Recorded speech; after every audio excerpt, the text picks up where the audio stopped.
and surrounding communities. We do appreciate all you have done. I have some things I would like to address to the media. We have a command center that is managed by the Cherryville Fire Department, and it is set up at our local fire department. And what has happened was resulted in area-wide power outages and over 97 incidents within a 3-hour period has occurred. One injury to a civilian was reported with non-life-threatening injuries, and since then he has been released from the hospital and is doing fine. A majority of the damage were trees that had fallen on structures, and it also downed a lot of our power lines. A state of emergency has been declared. Over 100 personnel from multiple agencies have assisted us, and they are Gaston County, Cleveland County, Lincoln County, Mecklenburg County, surrounding fire departments, state, and other public service agencies, including Red Cross and the Gaston County Republican Party. 30 residents were dispatched, and the Red Cross assisted with providing lodging for 4 of them. A shelter has been opened at the Shady Grove Baptist Church at 3240 Tryon Courthouse Road.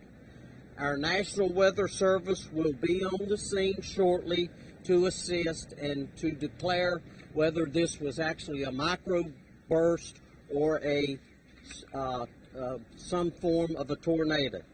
Damage assessments are ongoing at this time.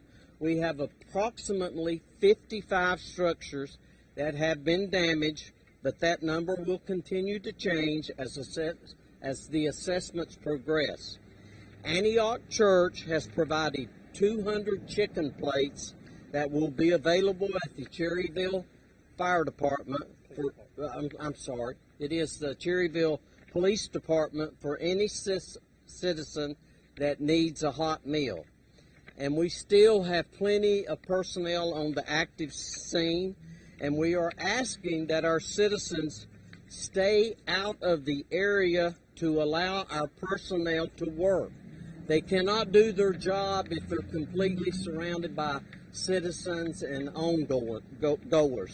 50% of the power has already been restored, and we want to give our public works and our electrical department especially credit for the fast way they have reacted to this emergency.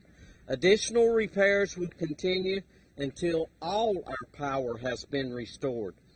Treat all power lines as energized if you see such as one of these. Do not touch.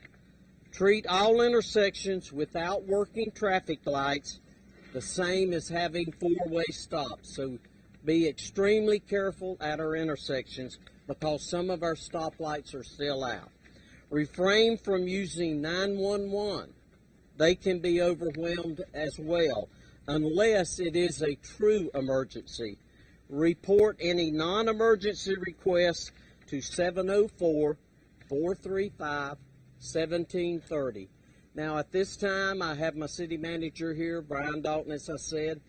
We are open for any questions you would have. If I can't answer them, I'm sure Mr. Dalton can. So, does anyone have any questions at this time? Mayor, have you all seen any damage like this in the past? Or what would you say things look like? Personally, I would say it's the closest thing to Hugo that I have seen. There's damage everywhere. It was not just in one single area. It's 150, 274, 279, Spring Street, King Street, Vista Drive. A lot of our neighborhoods have really been devastated by this. And we are working as hard and as fast as we can. It's going to be long hours for our employees, but you know what? Cream always comes to the top, and these people are ready and willing to do anything we ask of them. And we are so proud of our staff for this. When you just drive around, you see everybody helping everybody. It's like very much something we don't really see much in Charlotte, but we see a lot in our community. Could you talk about the residents here, how resilient they have been, and how great everyone has been maybe helping each other out? That's so true. That is. We just have a close-knit community here. Neighbors help neighbors. I know when I first went outside to assess the damage in my neighborhood, my neighbor's house, a tree had fell across the power line, and it actually pulled the whole weatherhead and box out of his house, and his dog was running around. We were trying to catch the dog to keep it from being hit by a car or something. Neighbor across the street had damage to his roof where the shingles had been taken off. There's just so much going on. It's just hard to see it all. You want to see it all, but you don't want to be moving around so much. And I think that was one of our biggest problems last night, was the traffic it created. We had scheduled a ball game. Cherryville was in the playoffs for 1A baseball, and so there was a lot of traffic already out just when this hit, and that presented a problem for our city also. Could you maybe talk about if this damage we're seeing now is comparable to what we saw back in the 70s when the tornado ripped through this area? Do we know anything about that, or if it looks the same? Yes, I do remember that, and it's very similar. Very similar, not to the extent it was with Hugo, because it was so widespread. It was from Charleston all the way through Charlotte and all the way up to Cherryville. And yes, we did have a lot of damage, and probably more widespread than this is, but this is certainly a tragic incident for our city, and we're going to try to get it cleaned up as fast as we can. When you say 97 incidents, are you saying that emergency responders received 97 calls within 3 hours? And is that a lot? That would be correct. We received about 97 calls for trees on houses, cars, whatnot, in about a 3-hour period. Is that a lot for Cherryville? Yes. And you have to remember, too, some of those could be duplicate calls. Like one neighbor could call for the same tree down, and another neighbor call, and it's for the very same tree. But there was 97 calls that came into the command center. Did you have to rescue anybody from their homes or cars yesterday? And if so, how many? To my knowledge, there was one individual that was inside of a car that they had to get out, but that's all I know of that had to be rescued. One of our council members that isn't here is Gary Freeman, and he was at the ball game, and they announced that there was going to be a delay in the baseball game starting of it, so he decided to go home. Well, he's in his pickup truck. He said, I pulled in my driveway. I have a carport, but my wife wasn't at home, so he said, I think I'll just pull off to the side and give her room to use the carport. And immediately after that, the tree broke, fell on his car, and has completely torn it up. He said it went in on the passenger side, and he said it's a tremendous amount of damage to his vehicle. And out of all this damage, you said only one person injured that you know of? That person that got hit by that tree? That's correct.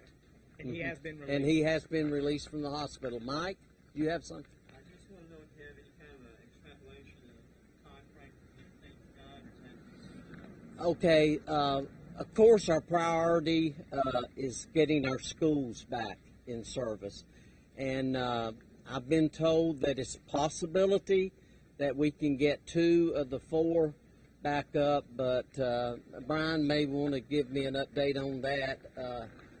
We don't have power, so of course they can't go right now. Yeah, we currently have about 50% of our customers still out of power. The 4 schools in town, we believe 2 of them we might can get back up, but we don't know at this point. Today. But possibly, but that'll have to be a decision that's made later in the day. And I'm sure it also deals with how far the buses have to go and if they have clear roads to get to the schools. So. Is there anything that people not in Cherryville can do for you guys? Was someone like looking at homes in Charlotte or whatever? Is there any assistance they can bring or do from town right now? Just continue to pray for Cherryville. Yes, it's in God's hands from here, and it was at the time of the tragedy, but we're very resilient, as I said. We will make it through this, and I have confidence in our city. I have confidence in our employees. Like I said, all you got to do is tell them to do something, and they're putting their coat or hat on, and they're ready to go. So, and I know there'll be many hours without sleep, and I think we fed over 100 this morning breakfast at the fire department. So we're trying to look after them at the same time while they're doing their job. What areas are still off as far as power goes? Primarily, mostly everything east, on the east side. Yes, sir. And then the man who was injured, is this the same person who was trying to help a mom and his daughter get out of the car? That's my understanding. It was down at our Dixie softball field where it happened, I believe. But I did watch one of the news media, and I can't tell you which one it was, at lunchtime, and they actually interviewed the guy. And he's home, he's doing well, no brain damage that they could tell, no leakage of blood into the brain.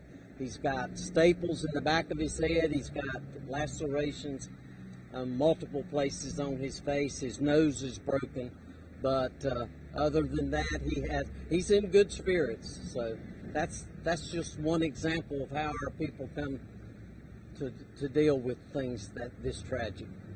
Have you been any storage overflows, pump stations or anything? No, sir, not at this time. Our guys have been out at all the pump stations throughout the day and throughout the night, and at this time we've not had any. You mentioned roads mostly in the east were closed. Do you have a number of effects to how many roads are closed in the city?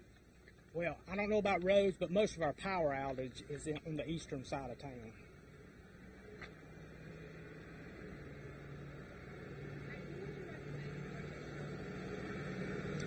The shelter's mostly been set up for any individuals that have medical conditions, if they're on oxygen, if they, take dialysis at home and they need power and they currently don't have it. We have Shady Grove Baptist Church set up for those individuals to be able to go there. Will that be open all night? That's my understanding. Yes. The power, is it days in the week? Any guesses? I'd hate to guess at this point. We have several crews up here that are working continuously. I will say that the individuals I've talked to say that it is moving faster than they expected it to. Regarding the crews, are they all for like Gaston County, We have the city of Gastonia up here helping. Far City is helping. Utility Services is helping, and then our crews. Any other questions? Okay, if not, again, from the city of Cherryville, thank you so much for being here. Thank you for your support, and we're going to get through this, I promise. Thumbs up.